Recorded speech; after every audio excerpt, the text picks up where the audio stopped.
Scenes of celebration we saw this morning and through the day as 3 Israeli hostages were released, handed over in dramatic scenes surrounded by Hamas fighters in the heart of the Gaza Strip.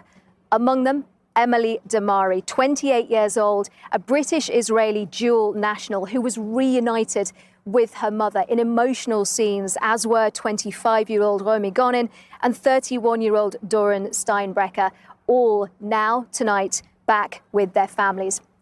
These are live shots from Ofer prison in the occupied West Bank, because this evening Palestinian families are also waiting to be reunited with the 90 Palestinian prisoners who are set to be released from that Israeli jail as part of this ceasefire deal.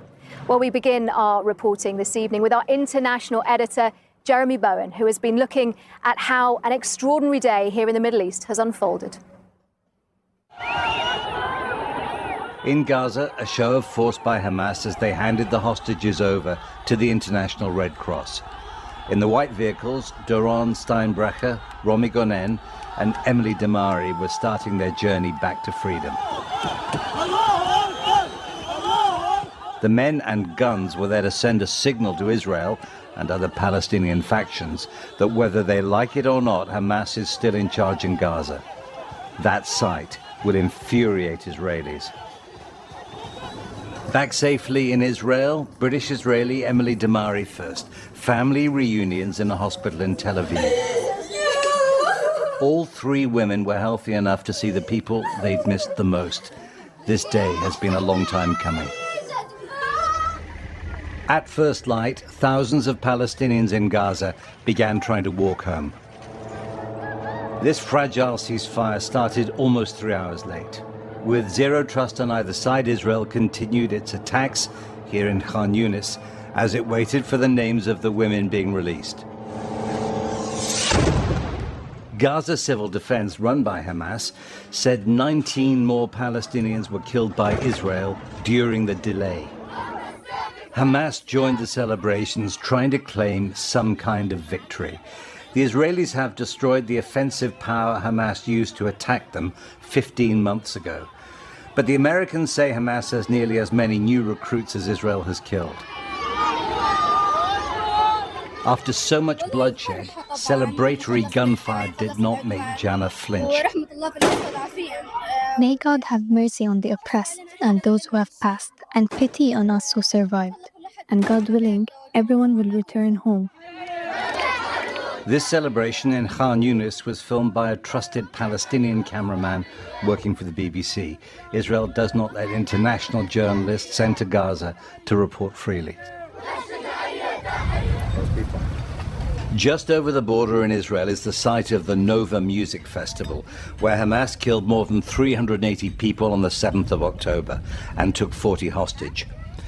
This weekend, with the ceasefire coming, many Israelis made their own pilgrimages, moving quietly around the photos and memorials to those who were killed.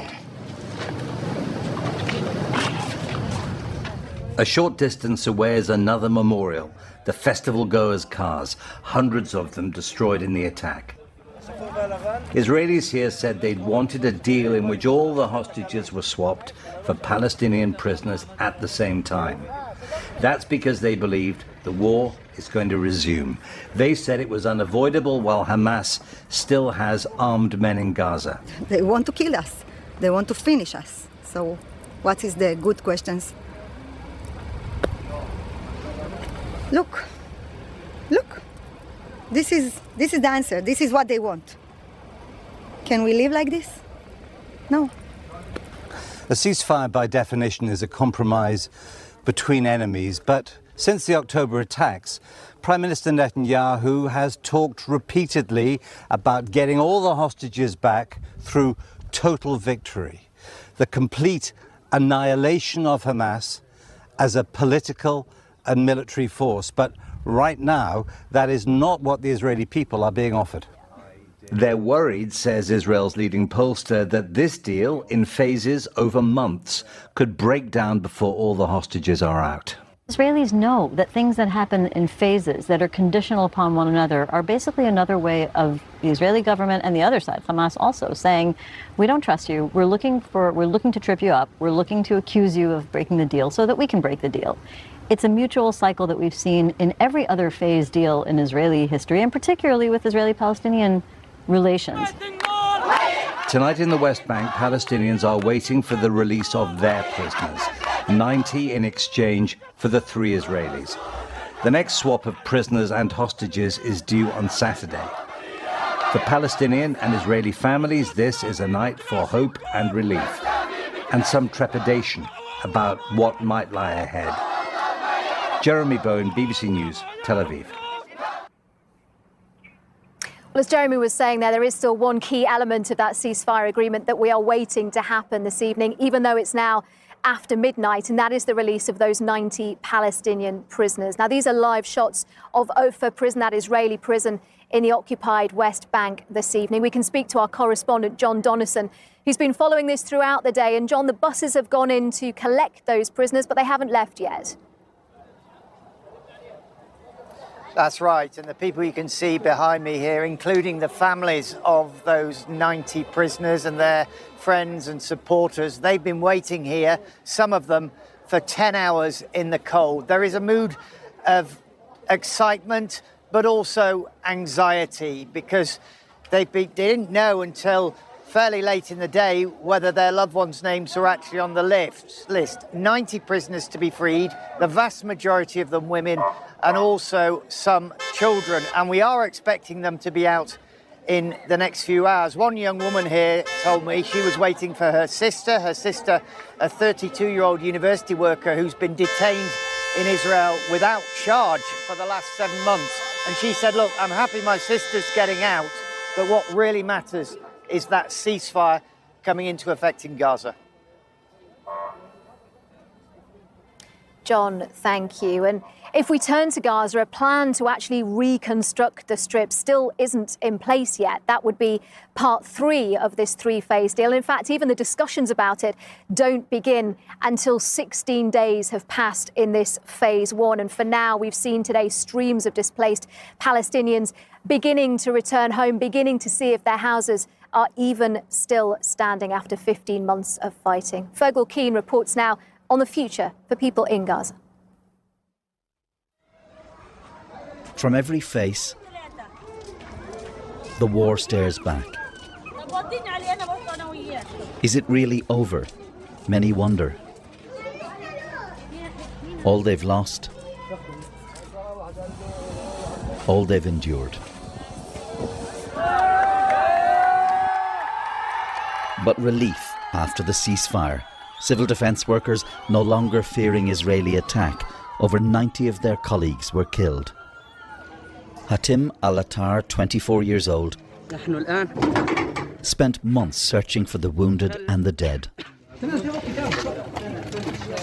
checking for Israeli snipers before going on,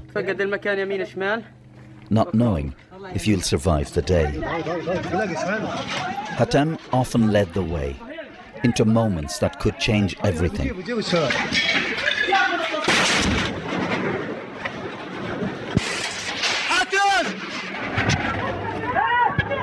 His friends rushed to help.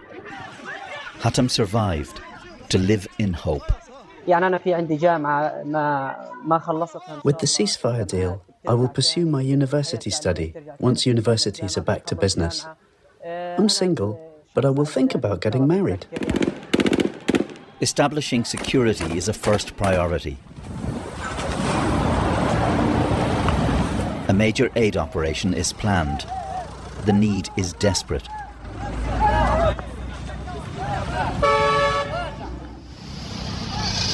This was a Jordanian convoy being unloaded soon after the ceasefire.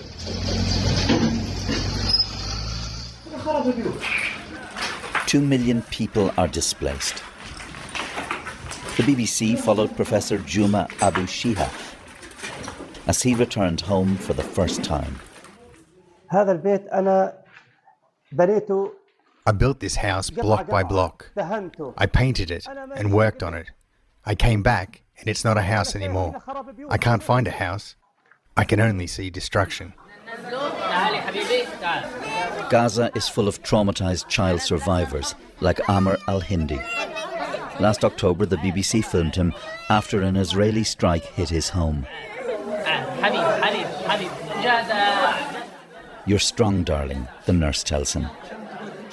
"Where's Sharif?" he asked, about his brother.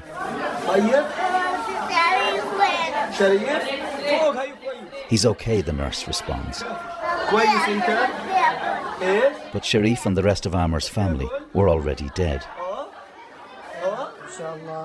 Now he's living with his grandparents and talks about following the dream of another dead brother.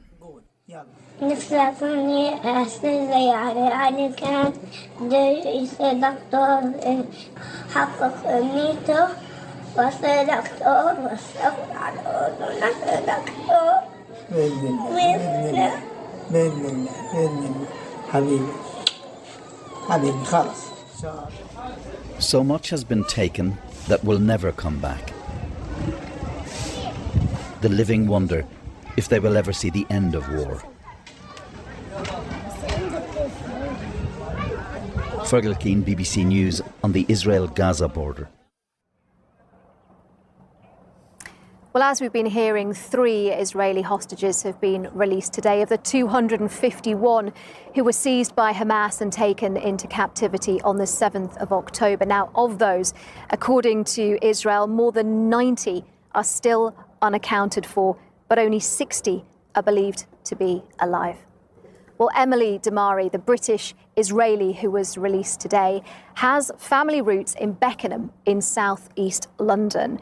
And Lucy Manning reports now on the release of the only British Israeli hostage. It's the smile that says she's free. Emily Damari and her mum Mandy radiating joy as she spoke to her brother on the phone moments after her release. This was all Mandy had said she wanted: to hug her daughter again. Emily in good spirits despite her ordeal, despite missing 2 fingers after she was shot on October the 7th. Tonight in the hospital, she reunited with her brothers and other family, clutching onto them. For so long, they have been kept apart. Yes. Earlier, she stepped out of the darkness, away from the terror of Hamas and into the light. 471 days of brutal captivity. Since October the 7th, Surrey-born Mandy could only hold a poster of her daughter. Last month, campaigning in London, she was also in the dark, unsure if Emily was alive. I love her to the moon and back. She is a special person. It sounds like a cliche, but she is the best daughter I could possibly ask for. She's the core of our family, and the core is missing. It's like a piece of my heart isn't there. Emily, who loved coming to Britain to go to concerts, Spurs matches and visit family, has missed so much. Her British grandfather died while she was being held. In London, her family overcome by the news she was free. I broke down when I saw the pictures. We're just overjoyed. Can't quite believe it. Didn't think it was going to happen and that she'd be first out. We just can't quite believe it, but we're also sad. This is just the beginning. We need to get the other hostages out. Tonight, Mandy had one simple message: thank you for bringing Emily home. Lucy Manning, BBC News. Well, our international editor, Jeremy Bowen, joins me here in Tel Aviv tonight. I think, Jeremy, one of the really striking images from today was the handover of those hostages in Gaza, surrounded by members of Hamas, brandishing weapons.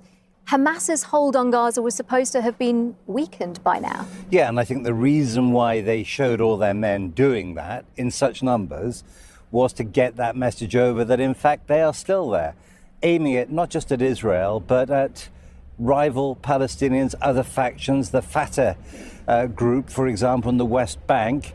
There are a lot of international expectations they might be part of some kind of a future governance of Gaza. I think Hamas is saying, hang on a minute, we're still here. But, you know, also their attempts to claim some kind of victory out of this. I think a lot of Palestinians will just reject that idea, because away from their attempts at celebration, there is just an appalling scene of devastation.